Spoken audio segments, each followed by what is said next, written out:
Market திறக்கும் முன் எப்போது எங்கே வர்த்தகம் செய்ய வேண்டும் என்பதில் நீங்கள் தெளிவாக இருக்க வேண்டும். உள்நுழையும் போது நான் இதை நம்பிக்கையுடன் எடுக்கிறேனா அல்லது பயத்தால் எடுக்கிறேனா, இந்த இரண்டும் தெளிவாக தெரிய வேண்டும். வியாபாரத்தை தொடங்கும் முன் ஒருவன் இந்த நஷ்டத்தை ஏற்க தயாராக இருக்க வேண்டும் என்று மனதில் தீர்மானிக்க வேண்டும். இந்த மொமெண்ட்ல ஐவி ஹெல்ப் பண்ணுதா இல்ல ரிஸ்க் இன்க்ரீஸ் பண்ணுதா, அதை புரிஞ்சுக்கிட்டாதான் ட்ரேட்.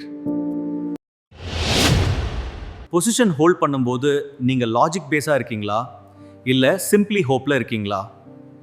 இதுக்கு கிளியர் ஆன்சர் இருக்கணும். சந்தை முடிந்த பிறகு லாப நஷ்டத்தை பார்க்காமல் நீங்கள் எந்த விதிகளை பின்பற்றினீர்கள் என்பது முக்கியம்.